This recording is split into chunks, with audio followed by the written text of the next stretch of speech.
Hello, everybody. Welcome to Root Hack Podcast. In today's episode, we will be discussing about open source intelligence, or the most popular term, OSINT.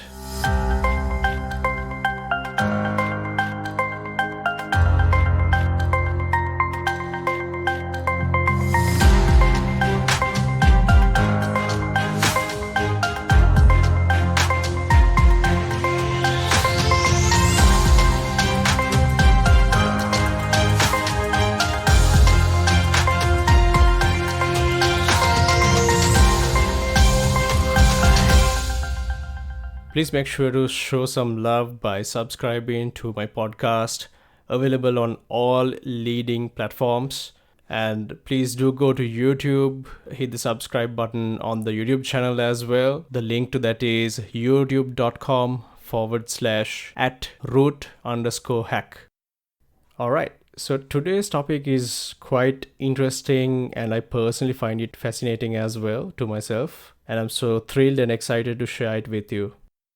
The internet has changed everything around us, from education to healthcare to government interactions, reaching social communication, which receives the greatest impact. It's no secret that the internet has redefined how people communicate with each other and revolutionized how corporations do their businesses. And nowadays, the majority of world communications happen in what is known as the cyberspace, quote unquote.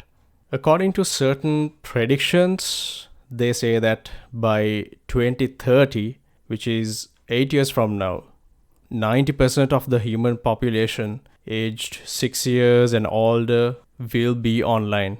This means more than 7.5 billion internet users will be online.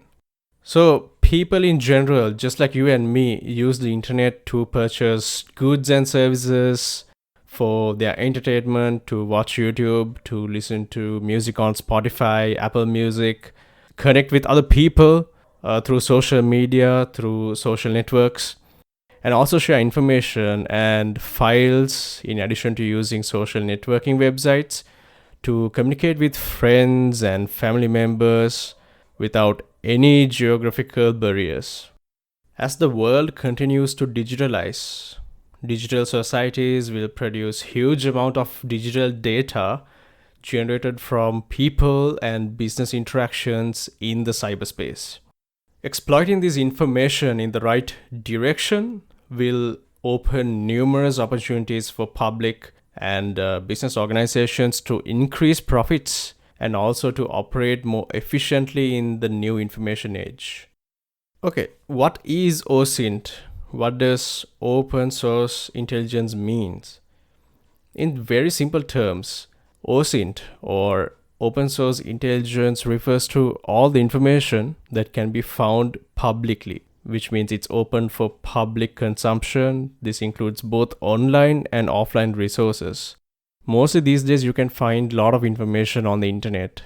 Whatever the information you find through OSINT shouldn't breach any copyright or privacy laws. So under the definition of OSINT, a wide array of sources can be considered a part of OSINT. For instance, information posted publicly on social media websites, posts on discussion forums and group chats, unprotected websites, their directories, and any piece of information that can be found by searching online. You must also keep in mind that most OSINT resources cannot be found using regular search engines, such as the most popular one out there is Google, and there are other ones like Yahoo and Bing.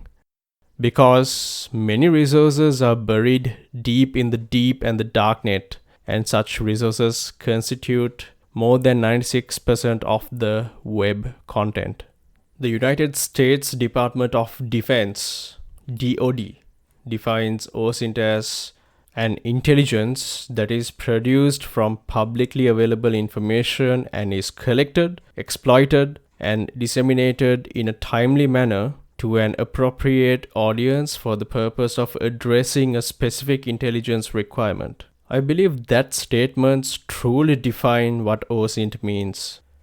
OSINT is different from other forms of intelligence gathering in several ways because OSINT is focused on publicly available and legally obtainable information, whereas other forms of intelligence gathering may involve confidential or classified sources. So, OSINT often involves using advanced analytical techniques such as natural language processing and machine learning to extract insights and intelligence from large volumes of data. In contrast, other forms of intelligence gathering may rely more on human analysis and interpretation. So you may wonder, why is this important? What is OSINT used for? So let me give you the answer for that and explain it. So basically, by gathering publicly available sources of information about a particular target, an attacker or a friendly penetration tester can profile a potential victim to better understand its characteristics and narrow the search area for possible vulnerabilities. Without actively engaging the target, the attacker can use the intelligence produced to build a threat model and develop a plan of attack. These targeted cyber attacks, just like military attacks, always begin with reconnaissance. And the target stage of digital reconnaissance is passively acquiring intelligence without alerting the target. Gathering OSINT on yourself or your business is also a great way to understand what information you are gifting potential attackers. Once you know what kind of intel can be gathered about you from public sources, you can use this to help you or your security team develop better defensive strategies. OSINT can be classified according to where the public data is found into a couple of categories. The internet is the main place where OSINT resources are found. Indeed, many researchers differentiate between the online OSINT resources and the offline one by using the term cyber OSINT to refer to internet resources exclusively. These internet resources may be something that you are aware of already, but to name a few: blogs, social media websites, digital files such as photos, videos, and audio, and also their metadata, some technical footprinting of websites, then webcams, the deep web, which holds government records, weather records, vital records of criminals, taxes, and some property records maybe, and darknet resources, data leaked websites, IP addresses, and anything, literally anything published online publicly.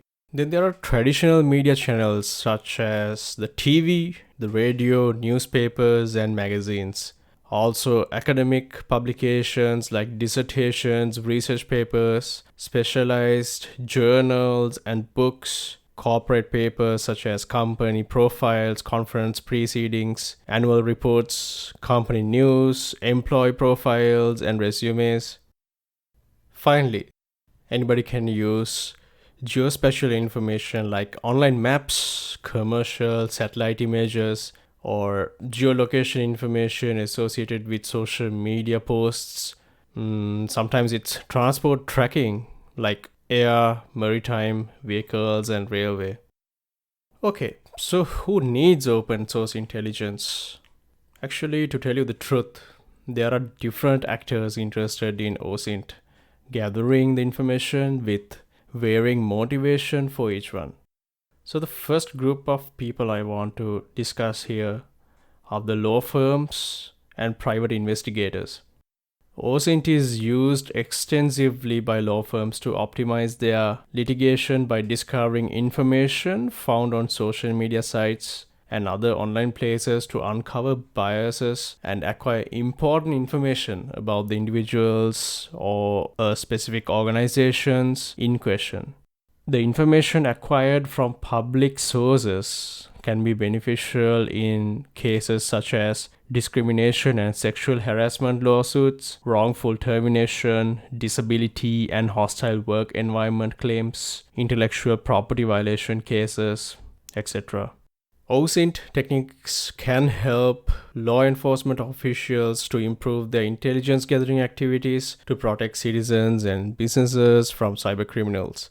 Because OSINT can utilize in this context to identify possible criminals by examining their social media accounts and online behavior before they commit their crime. For example, law enforcement can use a search algorithm to scan social media sites and other online public sources sites for terms like shoot or kill in order to stop possible criminals before conducting any sort of crime. This is just a very basic example though.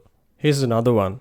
As the internet becomes widely adopted in all life and business areas, corporations can utilize OSINT to gain great insight into current and future threats. For example, OSINT can be used to gain useful intelligence about competitors' marketing and business operations, their deals with other companies in addition to their future plans. I think it's no secret that governments are the greatest consumer of OSINT intelligence because they need such information to predict future trends on a global scale. Governments seek professional reports concerning any area of interest, such as political, health, economical, or sports events, from specialized OSINT firms to help them in their decision making process. Okay, finally, we are going to move on to a set of interesting group of people, which are the ethical hackers. These IT security professionals utilize OSINT search techniques and tools to discover weaknesses in friendly IT systems. So such vulnerabilities can be closed before threat actors discover them. Some of the commonly found vulnerabilities are accidental leaking of sensitive information on social media sites. For an example, an unaware employee may post a personal photo in the server room showing the type of security devices used to secure corporate networks. Sometimes, open ports and insecure services running can be discovered when scanning the subject network for vulnerabilities using specialized tools. Sometimes, outdated operating system versions, software, and any content management systems already in use can be vulnerable. Leaked information found on data leak repositories or across the darknet. These are really dangerous stuff. So if this information are publicly available, that means a lot of trouble. And on the bad side, cybercriminals and terrorists are using OSINT techniques in the same way good people used to find information about their targets. Threat actors use OSINT to examine possible targets, identify weaknesses in target computer networks, and finally use this intelligence to exploit the target. OSINT is considered a valuable tool to assist in conducting social engineering attacks. Finally, we have to talk about you and me as well. In general, all internet users are using some sort of OSINT search techniques in one way or another. For example, when using Google to search for something, or when using the search box in Facebook or Twitter to search for someone, you are basically utilizing OSINT to find this information. Alright, following best practices can help organizations to effectively and efficiently gather and analyze and disseminate OSINT while ensuring compliance with legal and ethical guidelines. Some of these best practices for OSINT include developing a clear and comprehensive OSINT strategy. Organizations and individuals should develop a clear and comprehensive OSINT strategy that outlines the objectives, goals, and priorities of their OSINT efforts, as well as the specific sources, techniques, and tools that will be used. You must also follow legal and ethical guidelines. Organizations should ensure that their OSINT efforts follow relevant legal and ethical guidelines such as privacy laws and regulations. And users should make sure to use a variety of sources and techniques to gather OSINT, including social media, news articles, public records, and government reports, as well as advanced analytical techniques such as natural language processing and machine learning, and all the other good stuff that we discussed before. And you must also make sure the quality and reliability of the OSINT such as verifying the accuracy and credibility of sources and conducting regular assessments of the OSINT processes and practices are followed. Whoever may be the organization or the individual must also implement appropriate measures to protect the confidentiality and integrity of their OSINT, such as encrypting data, securing access to systems and networks, and regularly backing up data. And finally, guys, I want to talk about OSINT skills, which are abilities and knowledge necessary to collect, analyze, and use the information from open sources for various purposes that we discussed before. These skills can be applied in fields such as intelligence, security, and law enforcement, as well as in other areas where access to information is important. Some of the key OSINT skills include understanding the different types of open sources, including public websites, social media, and other online sources, and offline sources also, and knowing how to access and use various OSINT tools and techniques such as search engines, social media scraping, and metadata analysis. Developing the ability to analyze and interpret data from open sources, including identifying patterns, trends, and connections, is also a skill. Building a network of contacts and sources who can provide valuable information and insights can be really helpful in OSINT. And having the ability to present findings and conclusions in a clear, concise, and persuasive manner is one of the core skills. Alright guys, so in this episode we covered the basic idea of OSINT and why it is useful.